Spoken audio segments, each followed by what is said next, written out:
नमस्कार दोस्तों, एक बार पुनः आप सभी का स्वागत है आज के ब्लॉग में। और मैं आपको बताना चाहूँगा कि भारतीय जनता पार्टी के द्वारा विभिन्न ग्राम सभाओं में, विभिन्न विकास खंडों में नए पंचायत स्तर पर संकल्प विकास यात्रा आयोजित की जा रही है, जिसमें प्रदेश के उपाध्यक्ष के रूप में और इस जिले के प्रभारी के रूप में आदरणीय बलवंत भौरियाल जी विभिन्न स्थानों पर जाकर सरकार की योजनाओं को घर घर तक पहुंचाने के लिए कार्यकर्ताओं का आह्वान कर रहे हैं और विविध विभागीय अधिकारियों के साथ बैठकर विकास के कार्यों की समीक्षा भी कर रहे हैं। इसी क्रम में आज जो संकल्प विकास यात्रा है, ये चौबाटी क्षेत्र में आयोजित की गई, जिसमें मुख्य रूप से माननीय विधायक श्रीमान विशन सिंह चुफाल जी विशिष्ट अतिथि के रूप में, पूर्व ब्लॉक प्रमुख हरेन चुफाल, प्रदेश कार्यकारिणी सदस्य लोकेश भट्ट जो कि संयोजक के रूप में इस कार्यक्रम में उपस्थित रहे। इसके साथ ही वरिष्ठ सामाजिक कार्यकर्ता श्रीमान भगवान त्योपा जी सहित भारतीय जनता पार्टी के अनेक कार्यकर्ता उपस्थित रहे। संकल्प यात्रा के माध्यम से विभिन्न विभागों के स्टॉल यहाँ पर लगाए गए और उसके अंत में सभी के द्वारा सामूहिक शपथ ली गई। तो आइए शुरू करते हैं आज के ब्लॉग।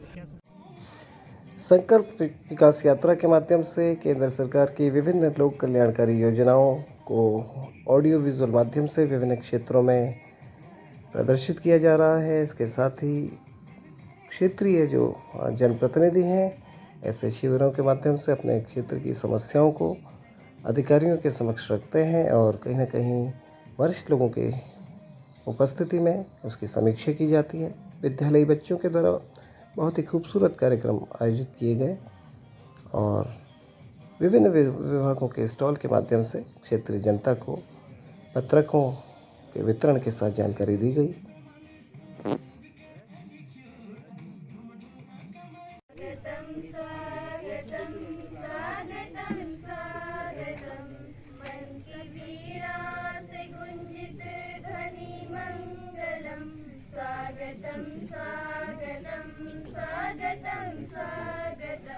कैसा पावन सुहावन समय आज है, आप आए अतिथियों के सरताज है, देवों की भांति पूजन करे आज हम, स्वागतम स्वागतम स्वागतम स्वागतम। इस क्षेत्र के सामाजिक कार्यकर्ता हमारे बड़े भाई आदरणीय भगवान सिंह जोपा जी, प्रदेश कार्यकारिणी भारतीय जनता पार्टी के सदस्य भाई लोकेश भट्ट जी,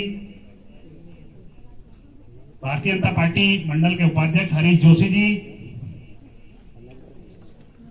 अपने इस कार्यक्रम के नोडल अधिकारी खंड विकास अधिकारी जी, अपने ग्रामीण मंडल के महामंत्री और भैचोड़ी के प्रधान भाई चंदन सिंह जोपा जी, इस विद्यालय के श्रद्धेय प्रधानाचार्य जी और यहाँ पर उपस्थित सम्मानित मातृशक्ति, बुजुर्ग, प्यारे बच्चों और साथ में मोदी जी ने और प्रदेश की सरकार ने और विशेष रूप से अपने इस क्षेत्र के लोकप्रिय विधायक जी ने, हम देखते हैं आज जिस स्थान पर हम खड़े हुए हैं इसके चारों तरफ रोडों का जाल बिछा हुआ है। हम यहाँ से बरम पचकुड़ी से जाएं तो मुहानी निकल सकते हैं, हम यहाँ से जोरासी जाएं तो पिथौरागढ़ को निकल सकते हैं, हम यहाँ से जगीहाट के रास्ते भी थल निकल सकते हैं। तो ऐसी कई सड़कों का निर्माण इस पूरे विकास खंड के अंदर आजकल हो चुका है। यहाँ पर इतनी बड़ी संख्या में हमारे समूह की मातृशक्ति बैठी है। अभी एक बहन ने बताया भी कि समूह से हमको कई फायदे हो रहे हैं।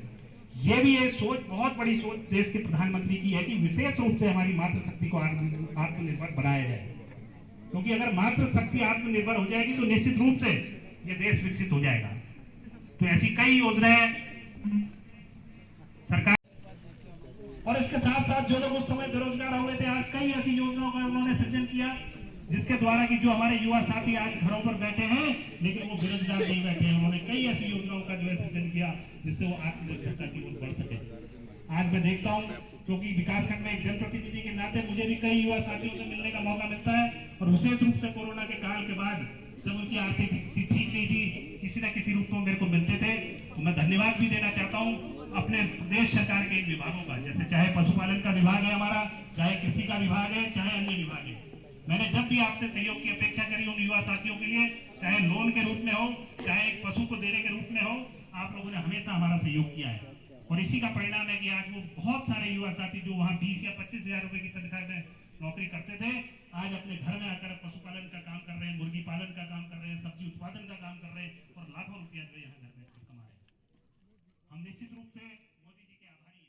2026 तक 740 एकलव्य स्कूल खोलने की दिशा में तेजी से आगे बढ़ रहा है, जिसमें 3.5 लाख छात्रों को प्रवेश देने का लक्ष्य है। पूरे देश में इस समय 401 एकलव्य स्कूल कार्यशील हैं। इस योजना के लिए 28,000 करोड़ की राशि निर्धारित की गई है। अनुसूचित जनजाति के बच्चों और युवाओं की सुचारू शिक्षा प्रक्रिया सुनिश्चित करने के लिए डिजिटल छात्रवृत्ति योजनाओं से लगभग 30 लाख छात्रों को लाभ हो रहा है और सालाना लगभग 2,500 करोड़ रुपए आवंटित किए जा रहे हैं। पिछले कुछ वर्षों में जनजातीय समुदाय के हजारों छात्रों ने छात्रवृत्ति की मदद से IIT, IIM और एम्स जैसे भारत के अनेक प्रमुख संस्थानों से उच्च शिक्षा प्राप्त करने के अपने सपनों को साकार किया है। वन धन, जन धन और गोवर्धन जैसी योजनाएं स्थायी आजीविका प्रदान करके जनजातीय समुदायों को आत्मनिर्भर बना रही हैं। पारंपरिक कौशल और उत्पादों को उद्योग का रूप देकर ब्रांडिंग, पैकेजिंग और मार्केटिंग के माध्यम से राष्ट्रीय स्तर पर प्रस्तुत किया जा रहा है। 28 राज्यों और केंद्र शासित प्रदेशों में 2047 तक आत्मनिर्भर और विकसित राष्ट्र बनाने के सपने को साकार करेंगे। गुलामी की मानसिकता को जड़ से उखाड़ फेंकेंगे। देश की समृद्ध विरासत पर गर्व करेंगे। भारत की एकता को सुदृढ़ करेंगे और देश की रक्षा करने वालों का सम्मान करेंगे। नागरिक होने का कर्तव्य निभाएंगे। धन्यवाद। भारत माता की